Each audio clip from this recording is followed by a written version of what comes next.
تبارک و تعالی فی القرآن المجید اعوذ باللہ من الشیطان الرجیم بسم اللہ الرحمن الرحیم فاعرض عمن تولی عن ذکرنا وَلَمْ يُرِدْ إِلَّا الْحَيَاةَ الدُّنْيَا ذَلِكَ مَبْلَغُهُم مِّنَ الْعِلْمِ إِنَّ رَبَّكَ هُوَ أَعْلَمُ بِمَنْ ضَلَّ عَنْ سَبِيلِهِ وَهُوَ أَعْلَمُ بِمَنِ اهْتَدَىٰ آمنت بِاللَّهِ صَدَقَ اللَّهُ الْعَظِيمُ وصدق رسوله النبي الأمي الكريم ونحن على ذلك من الشاهدين والشاكرين والحمد لله رب العالمين قال الله تبارك وتعالى في شان حبيبه مخبرا وامرا إن الله وملائكته يصلون على النبي يا أيها الذين آمنوا صلوا عليه وسلموا تسلیما الصلاة والسلام عليك يا سيدي يا رسول الله وعلى آلك وأصحابك يا سيدي يا حبيب الله الصلاة والسلام عليك يا سيدي يا رحمة للعالمين وعلى آلك وأصحابك يا سيدي يا شفيع المذنبين اللہ رب العزت کی حمد و ثنا کے بعد اور پاک پیغمبر صلی اللہ علیہ وآلہ وسلم پہ ہدیہ درود و سلام پیش کرنے کے بعد نہایت ہی واجب الاحترام معزز سامعین، بزرگوں، دوستوں، عزیز بھائیوں، اللہ تعالیٰ نے بے شمار مخلوقات پیدا کی، لیکن ان تمام مخلوقات کا تحفظ اپنی رحمت کے ذریعے سے کیا، اور قرآن کریم میں فرمایا کہ واسعت رحمتی علی کل شیء، کہ کائنات کی ہر چیز پہ اللہ تعالیٰ کی رحمت جو ہے وہ وسیع ہے۔ تو تمام جہانوں کو اللہ کی رحمت نے گھیرا ہوا ہے، لیکن وہ رحمت اللہ تعالیٰ کی ملتی نبیوں کے ذریعے سے ہے۔ یہ بنیادی چیز جو ہے، چونکہ جتنے بھی عذاب آئے پہلی قوموں پہ، قوم نوح پہ، قوم عاد پہ، قوم سمود پہ، قوم لوط پہ، کبھی زلزلے آئے، کبھی آندھیاں آئیں، کبھی بجلی کی کڑک آئی، سیلاب کے سیلاب آئے، تو یہ عذاب کب آئے؟ جب نبیوں نے اپنی امتوں کو چھوڑ دیا۔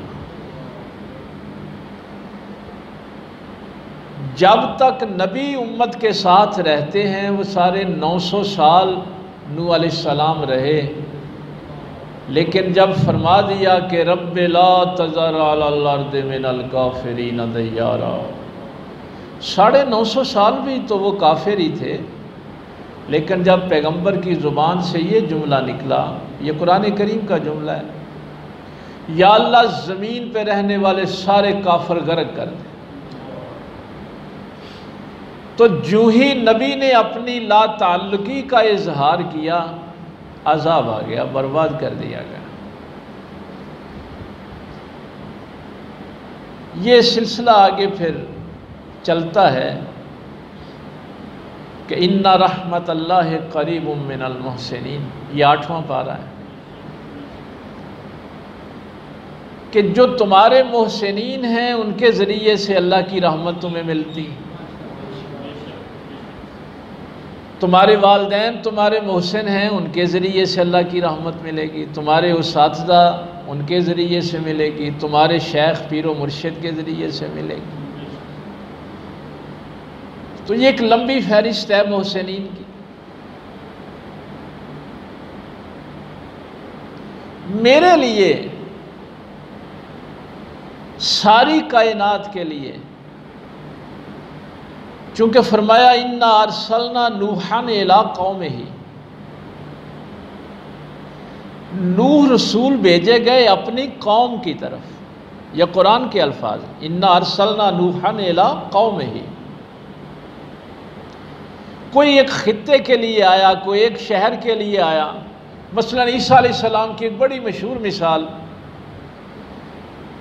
کہ کچھ لوگ آ گئے کہ سنا ہے آپ دعا کرتے ہیں تو بیماروں کو شفا ملتی ہے، تو آپ نے فرمایا کہ تم جس علاقے سے آئے ہو وہ علاقہ میرے زیر نگرانی نہیں ہے۔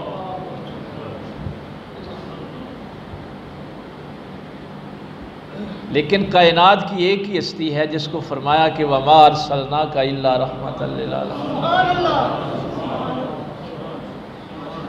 ہاں، کوئی حبشہ سے آ جائے، کوئی یورپ سے آ جائے، کوئی امریکہ سے آ جائے، یہ نہیں کہنا کہ میں تو اپنی قوم کی طرف آیا، میں تو مکے میں آیا، میں مدینے میں آیا، نہیں، کہیں سے بھی آ جائے، کسی طبقے سے آ جائے، انی رسول اللہ علیکم جمیعا۔ یہ میں نے تمہید تھوڑی سی اس لیے باندھی ہے، بڑے لوگ آج کل آتے ہیں سوال کرتے ہیں کہ دن بدن تنگی اس امت پہ بڑھتی جا رہی ہے، پریشانیاں بڑھتی جا رہی ہیں پوری دنیا میں، یہ صرف ہمارے ملک کا تو معاملہ نہیں۔ تو یہ اللہ تعالیٰ نے میرے ذہن میں یہ آج بات ڈالی، یہ سورہ نجم کی میں نے 2 آیات تلاوت کی 27ویں پارے سے۔ میں نے اللہ سے ظاہر ہے رہنمائی لینی ہوتی ہے کہ مولا کریم یہ لوگ سوال کرتے ہیں تو میرے ذہن میں اب وہ ڈال دے جو تو ان کو سنانا چاہتا ہے، تو پھر اللہ تعالیٰ مہربانی فرماتا ہے، میری اس طرف توجہ آ گئی۔ فرمایا فَأَعْرِضْ عَمَّنْ تَوَلَّىٰ عَنْ ذِكْرِنَا۔ یہ سورہ نجم میں جا کے آپ خود بھی اس کو پڑھ لیجئے۔ میرے اللہ نے فرمایا کہ جن لوگوں نے میری یاد سے منہ موڑ لیے ہیں، اے میرے محبوب آپ بھی ان کی طرف توجہ نہ کریں، چھوڑ دیں، ان کو دیکھنا ہی چھوڑ دیں۔ میں حیران ہوا کہ میرے اللہ تعالیٰ نے میری توجہ کے نا آیات کی طرف دلائی کہ ایک یونیورسل قانون بیان کیا ہے کہ جب بھی پھنس گئے ہو تو سمجھو پیغمبر کی توجہ ہٹ گئی ہے۔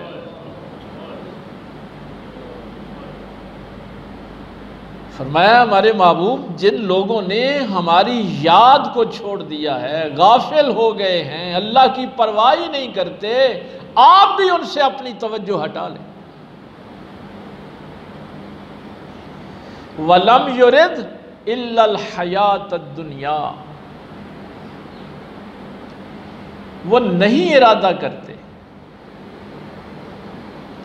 ان کی سوچ اور فکر میں اور کوئی چیز ہے ہی نہیں، کوئی ارادہ ہے ہی نہیں، إِلَّا الْحَيَاةَ الدُّنْيَا، سوائے اس دنیا کی زندگی کے۔ جس بندے نے صرف اس دنیا کا سوچنا ہے اس کا نبی سے کوئی تعلق نہیں۔ کبھی آخرت کی فکر ہی نہیں کی، کبھی تنہائی میں بیٹھ کے سوچا ہی نہیں کہ میں نے مرنا ہے، میں نے اس زندگی کا حساب دینا ہے۔ آخرت میں مجھ سے پوچھ گچھ ہوگی؟ جب بھی بیٹھتے ہیں صرف اس دنیا کی زندگی کی باتیں کرتے ہیں۔ تو اے میرے محبوب صلی اللہ علیہ وسلم، جن لوگوں کے اندر یہ دو رویے ہیں، ایک تو وہ ہماری یاد سے غافل ہو گئے ہیں، اور دوسرا اگر سوچتے ہیں تو صرف اس دنیا کا سوچتے ہیں۔ اور پھر آگے تنبیہ کے انداز میں یہ بات فرمایا ذالک مبلغہم من العلم، کیا یہ ہے ان لوگوں کا علم، یہ معلومات ہیں ان کی، یہ معرفت ہے ان کی اپنی زندگی کی؟ دنیا میں کہتے ہیں نا کہ ہم بڑے علم والے ہیں، جو صرف اس دنیا کا سوچتا ہے اس کو عالم کہا جا سکتا ہے، اس کو علم والا کہا جا سکتا ہے، جس کو پتہ ہی نہیں کہ میری اخروی زندگی کتنی بڑھیا ہے، کتنی لمبی ہے، نہ ختم ہونے والی ہے۔ اور اگر اس زندگی کا وہ ارادہ ہی نہیں کرتا، سوچتا ہی نہیں ہے، اس کو مفسرین کرام نے کہا ہے کہ اللہ تعالیٰ نے لفظ علم تو استعمال کیا، لیکن یہ ان کو جھنجھوڑنے کے لیے کیا ہے کہ یہ علم نہیں ہے جس کو تم علم کہہ رہے ہو، یہ جہالت ہے، اس کو علم نہیں کہتے۔ کہ جو بندہ 24 آورز صرف اس دنیا کے متعلق سوچتا رہتا ہے، اس کے ارادے کرتا رہتا ہے، اس کو یہی نہیں پتا چلا کہ اس کا سب سے بڑا نقصان یہ ہو گیا ہے کہ نبی کی توجہ اس سے ہٹ گئی۔ اس کو اور نقصان تو جو ہونے ہیں وہ ہونے ہیں۔ اس کو کہتے ہیں جہل مرکب۔ میں اکثر یہ جملہ آپ سے کہتا رہتا ہوں کہ اسلام کا مقابلہ یہودیوں سے نہیں ہے، اسلام کا مقابلہ عیسائیوں سے نہیں ہے، اسلام کا مقابلہ ہندوؤں سے نہیں ہے، اسلام کا مقابلہ جہالت کے خلاف ہے۔ اس لیے کہ میرے پاک پیغمبر صلی اللہ علیہ وسلم کی آمد سے پہلے کا جو دور ہے اس کو دور جہالت کہتے ہیں۔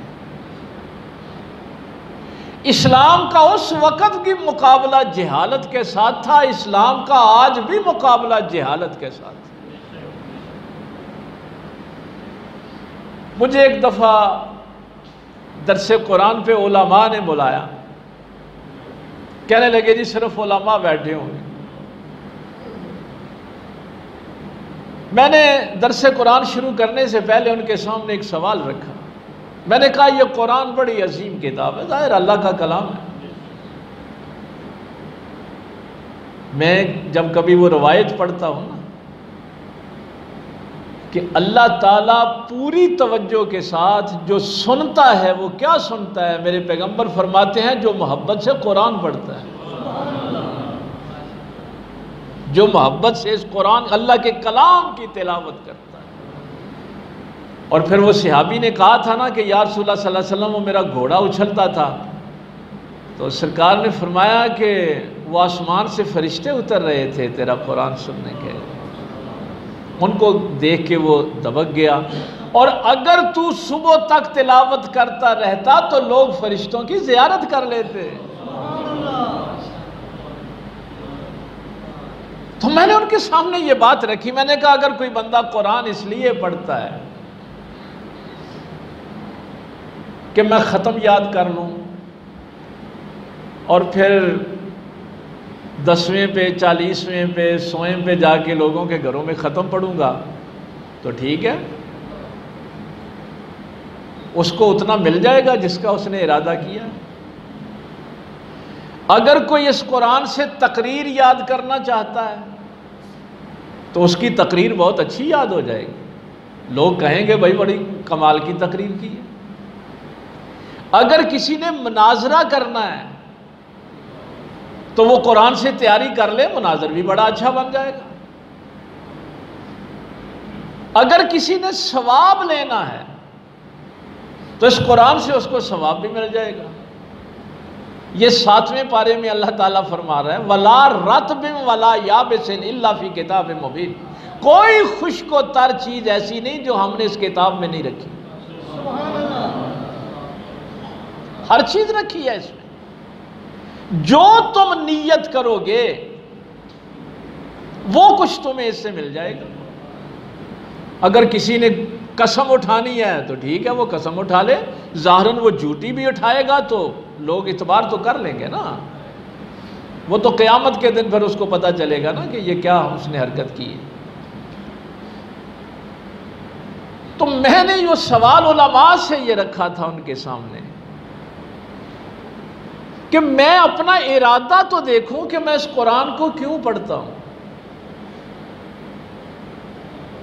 چونکہ علامہ اقبال فرمایا کرتے تھے کہ یہ کتاب زندہ ہے، اس کتاب کو پتہ ہے کہ مجھے پڑھنے والا کون ہے۔ یہ مت خیال کیا کریں کہ شاید ہم نے ایسے ہی کھول لیا ہے اس کو اور بس بات ختم ہو گئی۔ یہ اس کائنات کی واحد کتاب ہے جو یہ جانتی ہے کہ میرا پڑھنے والا کون ہے۔ شاہ صاحب آگے تشریف لیں، آگے آگے۔ یہ کتاب زندہ جس کو پتہ ہے کہ میرا پڑھنے والا کون ہے، اگر کسی نے ثواب کے لیے پڑھی تو ثواب مل گیا، ختم یاد کرنے کے لیے پڑھی تو ختم اچھا یاد ہو گیا، تقریر کرنے کے لیے پڑھی تو تقریر ہو گئی، مناظرہ کرنے کے لیے کتاب کو پڑھا مناظرہ ہو گیا۔ کتنے لوگ ہیں جو اس کتاب کو کھولتے ہیں اور اپنے اللہ سے یہ عرض کرتے ہیں کہ مولا مجھے اس کتاب سے ہدایت عطا فرما۔ وہ کتنے لوگ ہیں جو اس کتاب کو ہدایت کے لیے پڑھتے ہیں؟ چونکہ میری منزل ہدایت ہے، کتاب اس لیے آئی تھی کہ بندہ ہدایت حاصل کرے، لیکن میں نے تو ساری زندگی اس کو ہدایت کے لیے کھولا ہی نہیں، کبھی اللہ سے دعا ہی نہیں کی کہ مولا کریم مجھے اس کتاب سے تو جب ارادہ ہی نہیں ہے تو ہدایت ملے گی کہاں سے؟ تو یہ جو جملہ ہے ذالک مبلغہم من العلم، میرے اللہ نے فرمایا یہ ہے ان کا علم، اس کو علم کہتے ہیں کہ میں نے تلاوت لمبی ایک کے ساتھ کر لی تو اس کو علم کہا، تقریر کر لی تو اس کو علم کہا، مناظرے کر لیے، جھگڑے کر لیے، اس کو علم کہا۔ علم تو اس کے پاس تھا جس کو ہدایت ملی۔ تو میں نے یہ جو ٹرم استعمال کی تھی نا جہل مرکب کی، یہ اس آیت کے حوالے سے مفسرین نے لکھی ہے۔ وہ کہتے ہیں کہ جاہل کسے کہتے ہیں؟ جس کا دعویٰ یہ ہو کہ مجھے فلاں چیز کا علم ہے حالانکہ اسے علم نہیں ہوتا۔ اگر کسی چیز کا آپ کو علم نہیں ہے اور آپ سمجھتے ہیں کہ مجھے علم ہے تو اس کو جہالت کہتے ہیں۔ اور یہ جملہ کہہ کے جب اللہ نے فرمایا کہ یہ ہے ان کا علم،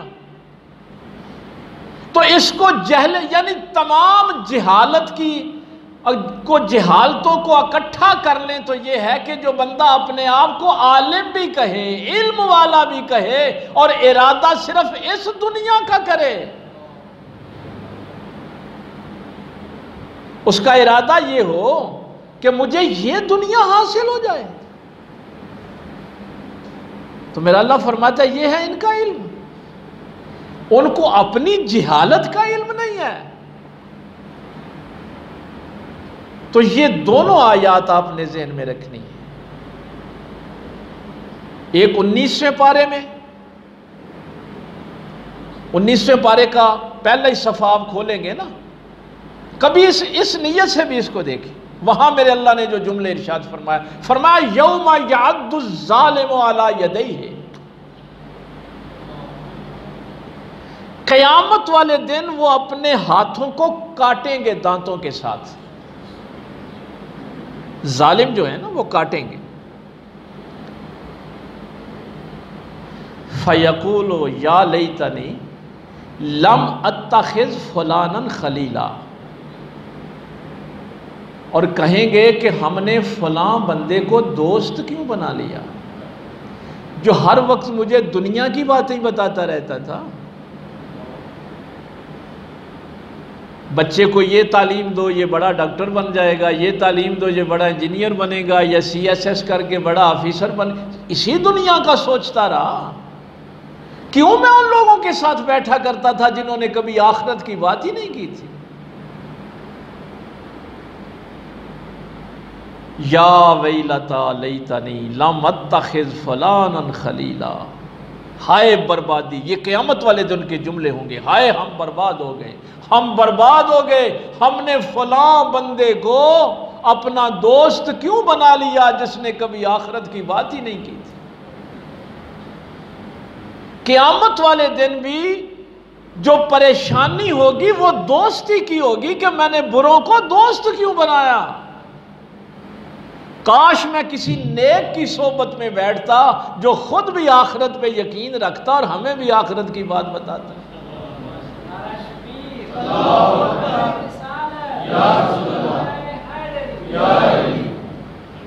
اب آگے ان دونوں آیتوں کے آگے میرا اللہ فرماتا ہے پھر ان کا کیا حال ہوگا۔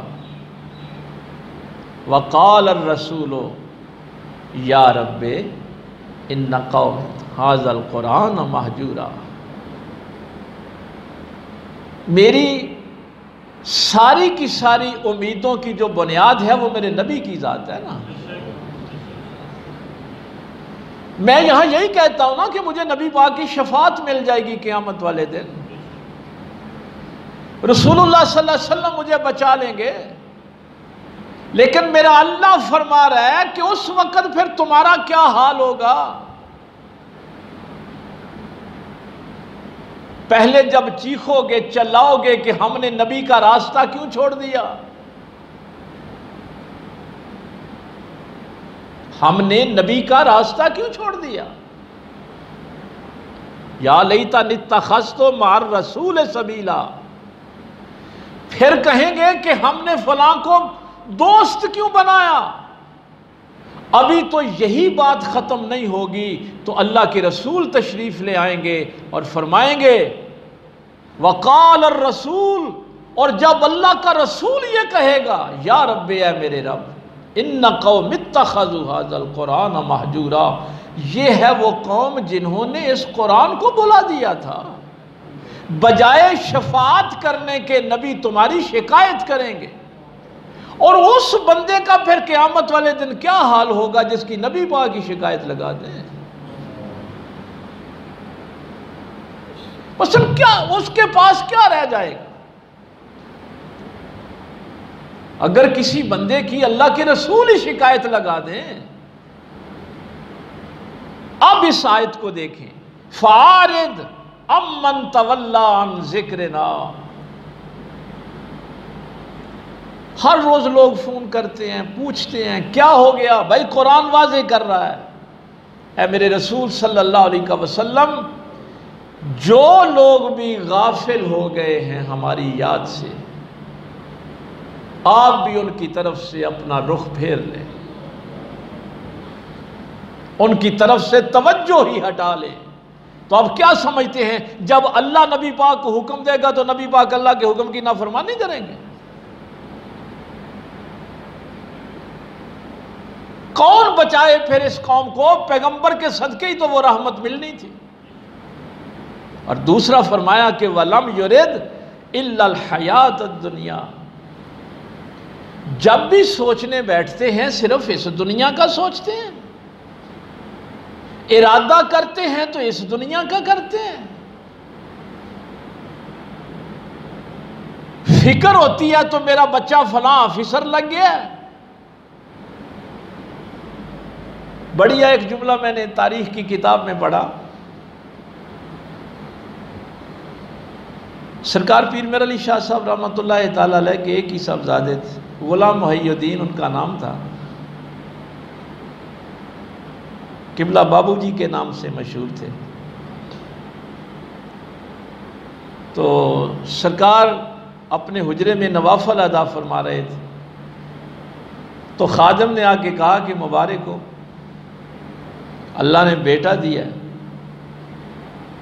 تو آپ نے فرمایا کہ مجھے خوشی صرف اس بات کی ہے کہ اللہ اللہ کرنے والی ایک روح اور میرے گھر میں آ گئی۔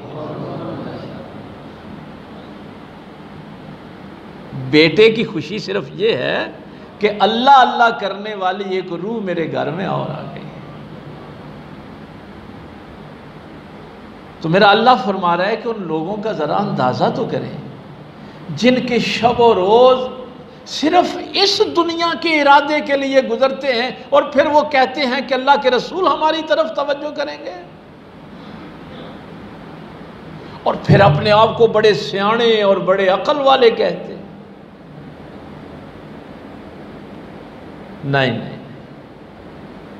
میں کبھی حضور سلطان صاحب کا یہ مصرع پڑھا کرتا تھا کہ ادی لانت دنیا ہوتے تھے پوری دنیا دارا ہوں۔ میں نے پھر جب یہ آیات پڑھی پھر مجھے سمجھ آئی کہ یہ بات تھی کیا۔ دنیا کا معنی دولت نہیں ہے۔ میں وقت ختم ہو رہا ہے، میں صرف 2-4 جملے عرض کر دوں۔ یہ جو اللہ تعالیٰ نے سرزنش کی ہے نا، سوچتے ہیں تو صرف اسی دنیا کا سوچتے ہیں، اسی دنیا کا ارادہ کرتے ہیں۔ تو آپ کے ذہن میں جب دنیا کی بات آتی ہے تو آپ سمجھتے ہیں کہ شاید جس کے پاس بڑی دولت ہو تو اس کو دنیا کہتے ہیں، کوئی بادشاہت ہو تو اس کو دنیا کہتے ہیں، آپ کا خاندان قبیلہ بڑا ہو، بھائی زیادہ ہوں تو اس کو دنیا کہتے ہیں۔ نہیں، دنیا کی ڈیفینیشن سن لے، دنیا کسے کہتے ہیں۔ امام غزالی نے اس پہ ایک پورا چیپٹر باندھا ہے۔ امام غزالی فرماتے ہیں کہ ہر وہ چیز جو تجھے اللہ سے دور کر دے اس کو دنیا کہتے ہیں۔ ہر وہ چیز جو تجھے اللہ رسول سے دور کر دے۔ یہ ڈیفینیشن انہوں نے اپنی طرف سے نہیں کی، یہ 28ویں پارے سورہ منافقون کی وہ آیت ہے۔ اللہ فرماتا ہے یا ایھا الذین آمنوا لا تلھکم اموالکم ولا اولادکم عن ذکر اللہ۔ اے ایمان والو دیکھنا، کہیں اولاد اور مال کی ان دونوں چیزوں کو دنیا اس لیے کہتے ہیں کہ یہ ٹرم اللہ نے استعمال کی ہے۔ دیکھنا کہیں اولاد کی اور مال کی محبت تمہیں اللہ کے ذکر سے غافل نہ کر دے۔ اموالکم ولا اولادکم عن ذکر اللہ، یہاں بھی لفظ کیا تھا؟ عن ذکرنا۔ ایمان والو دیکھنا کہیں مال کی اور اولاد کی محبت تمہیں اللہ سے غافل نہ کر دے۔ وَمَن يَفْعَلْ ذَلِكَ، اگر یہ ہو گیا، تم نے یہ کر لیا، اولئک ھم الخاسرون، پھر تمہیں گھاٹے سے کوئی نہیں بچا سکتا، پھر خسارے سے تمہیں کوئی نہیں بچا سکتا۔ تو اس لیے ہر وہ چیز جو وہ مجھے بڑا یاد آتا ہے، آخری میں بات آپ سے عرض کروں پھر جمعے کا وقت ہو گیا۔ سرکار امام جعفر صادق رضی اللہ تعالیٰ عنہ کے پاس ایک بندہ آیا، کہنے لگا حضور میں یہ کاروبار شروع کرنے لگا ہوں، تو آپ استخارہ کر کے مجھے بتائیں کہ یہ میرے لیے بہتر ہے یا نہیں بہتر۔ تو سرکار امام جعفر صادق نے فرمایا کہ یہ کاروبار تیرے لیے بہتر نہیں ہے۔ وہ چلا گیا، کہیں دور دراز علاقے کا تھا، لیکن اس نے بات مانی نہ، جا کے اس نے وہ اپنی دکان کاروبار تجارت شروع کی اور اس کو بڑا نفع ہوا، یعنی وہ بڑا کامیاب تاجر بنا۔ مہینوں میں اس کی پراپرٹی جو تھی وہ ڈبل ٹرپل سے بھی زیادہ ہو گئی۔ تو وہ 6 مہینے کے بعد آیا، کہنے لگا حضور آپ نے تو مجھے فرمایا تھا کہ یہ تیرے لیے بہتر نہیں ہے، تو مجھے تو اس میں بڑا نفع ہوا ہے۔ ہائے ہائے ہائے، سرکار امام جعفر صادق رضی اللہ تعالیٰ آپ نے فرمایا پہلے مجھے ملنے کے لیے کتنی دیر بعد آتا تھا؟ کہنے لگا حضور ہفتے بعد یا 15 دن کے بعد آتا تھا؟ فرمایا ہر ہفتے اور 15 دن کے بعد کتنا قرآن مجھ سے سیکھ کے جاتا تھا۔ اب 6 مہینے کے بعد آیا ہے، یہ خسارہ ہے یا نفع ہے؟ جس دنیا کے مال نے تجھے قرآن سے دور کر دیا ہے اس کو نفع نہیں کہتے، اس کو خسارہ کہتے۔ اس لیے فرمایا کہ جو بھی چیز تجھے اللہ کے ذکر سے غافل کر دے اس کو دنیا کہتے۔ اور اگر اولاد اللہ کے ذکر میں معاونت والی بن جائے تو پھر وہ دنیا نہیں ہے۔ اگر مال اللہ کی راہ میں خرچ ہو تو پھر وہ دنیا نہیں ہے۔ تو فرمایا وَلَمْ يُرِدْ إِلَّا الْحَيَاةَ الدُّنْيَا، وہ ارادہ کرتے ہیں تو صرف اس دنیا کا کرتے ہیں، آخرت سے غافل ہو جاتے ہیں۔ ذَلِكَ مَبْلَغُهُم مِّنَ الْعِلْمِ، اور پھر یہ بھی کہتے ہیں کہ ہم بڑے علم والے ہیں، یہ ہے ان کا علم۔ تو یہ بات، یہ دوسری آیت مکمل نہیں ہوئی، لیکن اتنا یاد رکھیں کہ یہ اللہ نے نبی پاک کو حکم دیا ہے کہ جس بندے کے اندر یہ 2 باتیں ہوں کہ وہ اللہ کی یاد سے غافل رہے اور سوچے تو صرف اسی دنیا کا سوچے، اس کی طرف اللہ کے رسول توجہ نہیں فرماتے۔